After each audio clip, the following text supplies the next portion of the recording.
Cara menabung 100 juta dalam setahun dan bisa dilakukan oleh siapa saja. Entah gaji kamu 2 juta per bulan, 3 juta per bulan, 4 juta, tetap bisa asal kamu bisa konsisten dalam mempraktekkan di video ini. Oke, mari kita bahas. Oke, bayangkan aja kayak gini ya. Kamu duduk sambil ngopi, lihat saldo rekening sambil mikir, gila sih. Nabung 100 juta kalau dalam setahun ya mana mungkin gitu. Gaji aja cuma cukup buat bayar kontrakan sama makan mie instan gitu. Tapi tunggu dulu bro, kita bahas santai dulu. Emang kelihatannya itu berat banget, kayak mimpi di siang bolong. Tapi percaya atau enggak, hal kayak gitu itu bukan hal yang mustahil. Serius. Makanya di video ini saya jabarkan 12 langkah biar bisa punya tabungan 100 juta dalam setahunnya. Yang pertama adalah jangan cuma fokus sama gaji. Nah, ini penting banget. Jadi banyak orang yang langsung nyerah duluan gara-gara ngerasa gajinya itu kecil banget. Padahal yang bikin kita stuck itu seringkali bukan kondisi keuangan kita, tapi kondisi mindset kita sendiri, pola pikir kita sendiri. Misalnya aja kamu gaji 2 juta per bulan ya, terus langsung mikir, mana bisa saya nabung 100 juta dalam setahun? Ya nggak mungkin, gaji aja cuma 2 juta sebulan, pasti mustahil gitu. Nah, itu dia masalahnya. Kita terlalu fokus sama angka yang sekarang. Kita lupa kalau ada banyak cara buat menambahkan angka itu. Gaji itu cuma salah satu sumber penghasilan. Ingat ya, salah satu sumber penghasilan. Kamu bisa loh punya penghasilan tambahan dari tempat lain. Dan ini bukan sekedar motivasi murah, tapi kenyataan yang sudah dipraktekkan sama banyak orang. Nah, langkah yang kedua adalah mindset itu kunci utama. Nah, kalau kamu udah mikir mustahil, ya hasilnya ya pasti mustahil gitu. Karena otak kita itu canggih banget. Dia bakal cari alasan buat ngebenerin apa yang kita percaya. Jadi kalau kamu percaya nggak mungkin nabung 100 juta, ya semua gerak-gerik kamu ya bakal sesuai sama pikiran itu. Kamu bakal males nyoba hal yang baru, kamu bakal takut gagal, dan akhirnya nggak bergerak kemana-mana. Mulai sekarang coba ubah mindset jadi kayak gini. Oke, gaji saya nggak apa-apa kecil, tapi apa yang bisa saya lakuin biar penghasilan saya bertambah? Nah, kalau udah punya pikiran yang kayak gitu, otak kamu bakal mulai cari jalan. Kamu jadi lebih terbuka buat belajar hal yang baru. Kamu bisa mengambil kerjaan sampingan, atau bahkan bisa usaha kecil-kecilan gitu. Nah, selanjutnya yang ketiga adalah jangan gengsi buat mulai dari bawah. Mungkin kamu ngerasa nggak pede ya kalau harus jualan online. Kayak jadi ojek online atau mungkin mulai jasa desain dengan skill seadanya gitu. Tapi ingat bro, semua orang yang sukses itu juga mulai dari titik nol. Kalau kamu bisa menyisihkan waktu 1 hingga 2 jam sehari buat mengembangkan skill baru, hasilnya bisa luar biasa dalam setahunnya. Misalnya aja kalau kamu belajar desain, copywriting, atau bahkan belajar masak buat membuka pre-order makanan gitu. Itu hasilnya luar biasa. Kunci utamanya adalah konsisten dan gak gengsi. Nah, di langkah yang keempat adalah kamu butuh 2 hal, yaitu goal dan juga kebiasaan. Kebayang nggak kalau kita punya satu target yang besar, misalnya aja nabung 100 juta dalam setahun, itu tuh kayak peta tujuan. Tapi supaya sampai ke sana, kamu butuh kendaraan, yaitu kebiasaan baik alias habit. Coba deh bikin daftar kebiasaan yang bisa kamu jalankan setiap harinya. Nggak usah muluk-muluk, yang kecil-kecil dulu aja. Misalnya aja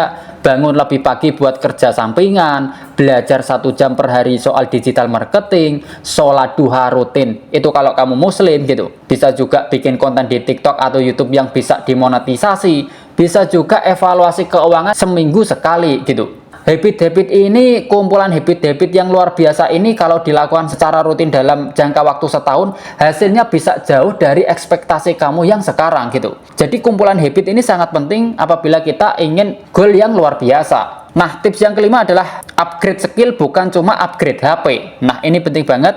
Jadi kesalahan umum yang banyak banget dilakuin orang adalah lebih sering upgrade gadget daripada upgrade otak. Padahal skill itu investasi terbaik buat masa depan. Mau kamu belajar desain grafis, mau kamu jualan online, atau kamu bikin konten, sampai manajemen keuangan pribadi, semuanya bisa nambah penghasilan kalau kamu tekuni dan konsisten. Nggak perlu nunggu jadi expert yang banget kok buat memulai. Nggak perlu jadi profesional atau ahli yang menguasai semuanya gitu. Nggak harus gitu. Asal kamu terus belajar dan menjalankan, kamu bakal nemuin celah rezeki di situ. Contohnya adalah teman saya, cuma modal suka gambar aja terus iseng bikin cerita bergambar di YouTube, dan ternyata dalam beberapa bulan aja udah dapat 10 juta dalam sebulannya gitu. Jadi bikin konten kayak gini aja bisa menghasilkan 10 juta dalam sebulannya gitu. Itu semua karena dia konsisten dan fokus di satu bidang, dan itu bisa juga kamu tiru gitu. Nah, selanjutnya yang keenam adalah zaman digital itu zamannya peluang. Jadi sekarang kan zamannya serba digital ya. Kalau kamu belum melek digital, berarti kamu kehilangan banyak peluang. Kamu bisa mencoba beberapa hal yang potensial. Kayak misalnya kamu bisa jualan di Shopee atau di Tokopedia gitu. Karena kalau kita lihat di Shopee ada banyak banget produk yang winning, produk yang laris manis dan bisa kamu jual gitu. Kayak misal makanan itu banyak banget. Orang jual makanan kayak keripik dan hasilnya luar biasa. Terjual ribuan piece dalam sebulannya gitu. Kamu juga bisa menjual lewat Instagram atau menjual lewat Facebook Marketplace. Di Facebook Marketplace banyak banget orang jualan apapun itu beraneka ragam, kayak mainan, makanan, hingga properti, semuanya dijual di Facebook Marketplace, dan kamu juga bisa menirunya. Dan kamu juga bisa bikin konten di YouTube atau di TikTok, karena sekarang lagi tren bikin konten di YouTube dan di TikTok gitu. Penghasilannya juga lumayan. Di TikTok kamu bisa mendapatkan penghasilan dari afiliasi, di YouTube kamu juga bisa dapat penghasilan dari AdSense. Jadi semua itu bisa jadi sumber penghasilan tambahan kalau kamu niat belajar dan kamu rutin atau konsisten mempraktekkan gitu. Nah, tips yang ketujuh adalah jangan lupa urusan spiritual. Oke, ini mungkin terdengar agak klise ya, tapi jangan remehkan kekuatan spiritual dan kekuatan ibadah. Karena banyak banget orang yang merasakan perubahan finansial setelah mereka memperbaiki hubungan dengan Tuhan gitu. Misalnya aja kamu bisa rutin sholat tahajud, kamu bisa rutin sholat duha, kamu bisa rutin puasa Senin Kemis, atau sekedar memperbanyak istighfar.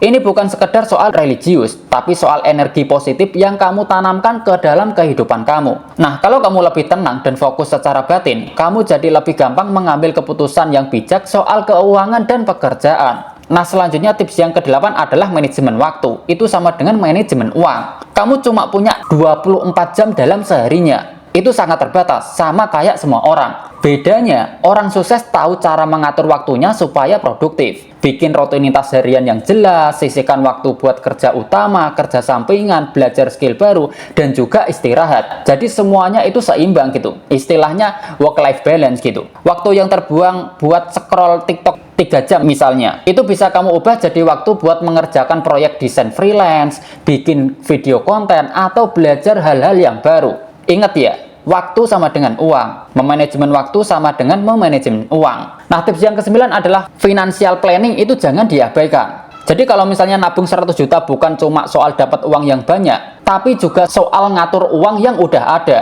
Mulai dengan catat pemasukan dan juga pengeluaran di setiap bulannya. Kamu bisa bikin anggaran atau budgeting gitu. Kamu bisa menghindari utang yang konsumtif, belajar investasi dasar, dan yang paling penting adalah bedakan antara kebutuhan dan keinginan. Kalau kamu nggak bisa mengatur uang yang kecil, jangan harap bisa ngatur uang yang besar gitu. Jadi hal-hal yang besar itu dimulai dari yang kecil gitu. Maka dari itu financial planning ini jangan diabaikan. Nah, tips yang ke-10 adalah mulai dari sekarang, bukan mulai dari nanti.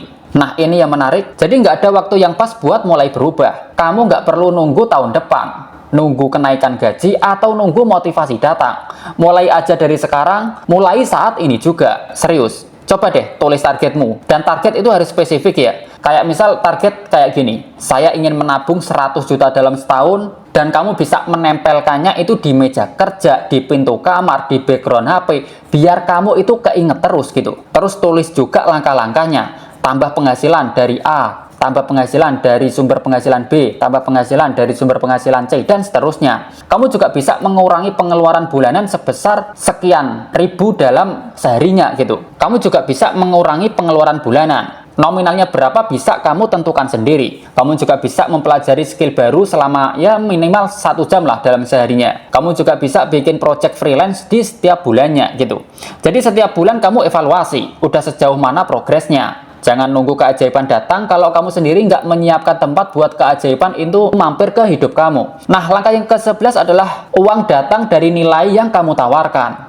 Nah, jadi orang dibayar itu karena mereka bisa ngasih solusi. Semakin besar solusi yang bisa kamu kasih ke orang lain, semakin besar juga uang yang bisa kamu dapat. Makanya tugas kamu sekarang adalah tingkatkan value diri kamu. Entah itu dari skill, dari attitude, dari komunikasi, atau dari kreativitas. Semua bisa dikembangkan, semua bisa ditumbuhkan. Jangan ngerasa gini-gini aja, karena semua orang ya bisa naik level asal dia mau terus belajar dan terus usaha. Jadi kalau misalnya kamu makin banyak belajar, makin banyak skill yang kamu punya, ya akhirnya nilai kamu ya makin meningkat. Akhirnya value kamu makin meningkat, dan akhirnya uang kamu ya makin banyak. Intinya kayak gitu. Nah, tips yang ke-12 adalah tabungan besar itu efek samping dari usaha besar. Jadi nabung 100 juta dalam setahun itu bukan hal yang utama yang harus kamu fokusin, tapi hasil dari proses panjang kamu dalam peningkatan diri. Kalau kamu tiap hari improve diri, tiap hari kamu kerja keras, tiap hari kamu jaga hubungan sama Tuhan, dan punya habit yang konsisten,